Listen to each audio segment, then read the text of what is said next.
Part 1. The Tributes. In Chapter 1, Katniss Everdeen wakes up on the day of the reaping to find her sister Prim missing from her bed. She recalls her father's death and reflects on the difficult life in District 12, particularly in the Seam. Katniss heads into the woods to hunt, where she meets her best friend Gale, and they share a meal of fresh food. They joke about the upcoming reaping, despite the underlying fear. Katniss and Gale are both entered multiple times for Tessery, increasing their chances of being selected. After trading their hunting spoils in the black market, they head to the town square for the reaping. The atmosphere is grim as they await the drawing of names. When the time comes, Katniss is relieved it's not her name called, but instead it is Prim's, sending Katniss into panic as she faces the horrifying reality of her sister's selection for the Hunger Games. In Chapter 2, Katniss is in shock after her sister Prim is chosen for the Hunger Games, and she volunteers in her place. The crowd responds with silence, a form of protest. Katniss feels a shift in her role as the people of District 12 show a rare gesture of respect. As the boy tribute is drawn, Katniss dreads the name, knowing it is Peeta Mellark, a boy she remembers from a past encounter. Years ago, when her family was starving, Peeta had secretly thrown her 2 loaves of bread, saving her from hunger despite the risk of punishment. Katniss has never forgotten this kindness, though they've never spoken. As the reaping continues, she reflects on how her connection to Peeta, symbolized by the bread and a dandelion, has impacted her life. On stage, they shake hands, and Katniss wonders if someone else will kill Peeta before she does. In Chapter 3, Katniss and Peeta are taken into custody after the reaping, and Katniss spends her last moments with her family. She gives instructions to her mother and Prim, urging her mother to stay strong and not abandon Prim as she did before. Katniss promises Prim that she will try her best in the games. Unexpectedly, the baker, Peeta's father, visits Katniss and gives her cookies, and Madge offers her a gold Mockingjay pin to wear as a reminder of home. After a moment with Gale, where he urges her to find a bow for the games, Katniss is sent to the train station. On the train, she experiences luxury for the first time.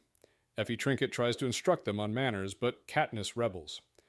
During the recap of the reapings, Katniss sees her own volunteer moment and realizes the scale of the competition. The chapter ends with Haymitch making a drunken appearance, highlighting his unprofessional behavior. In Chapter 4, Katniss and Peeta help their drunk mentor Haymitch back to his compartment after he falls in his own vomit. Peeta insists on cleaning him up, leaving Katniss to reflect on his kindness and resolve to distance herself from him.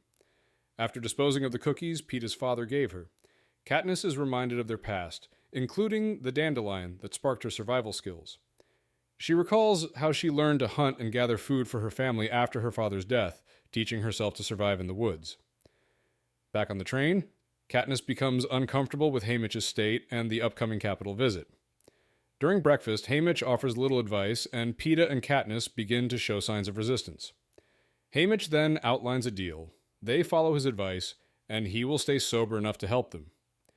As they approach the capital, Katniss watches Peeta, who appears determined to fight for survival.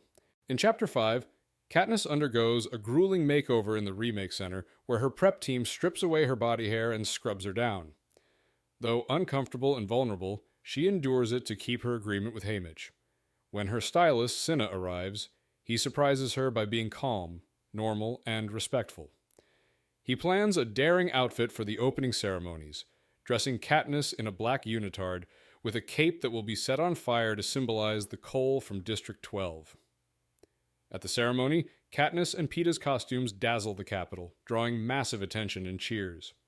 They hold hands as instructed, and Katniss, feeling a surge of confidence, plays to the crowd. Despite her growing connection with Peeta, she remains wary, reminding herself that he is a threat. The chapter ends with Katniss kissing Peeta's bruised cheek, marking a moment of mutual understanding amidst the competition. In Chapter 6, Katniss settles into the luxurious quarters of the training center, feeling alienated by the capital's excess. Effie Trinket is enthusiastic about their opening ceremony performance, having spread word of their success, though Haymitch has been absent. During dinner with Peeta, Cinna, and Portia, Katniss experiences a strange encounter with an Avox, a mute servant, which disturbs her. Peeta covers for Katniss when she mistakenly recognizes the girl, suggesting she resembles someone from their district. They both try to brush off the unease. The meal includes extravagant food, but Katniss feels the tension between appearances and the reality of the games. Later, Katniss and Peeta share a quiet moment on the roof, where Katniss recounts a haunting memory of seeing a girl and boy, both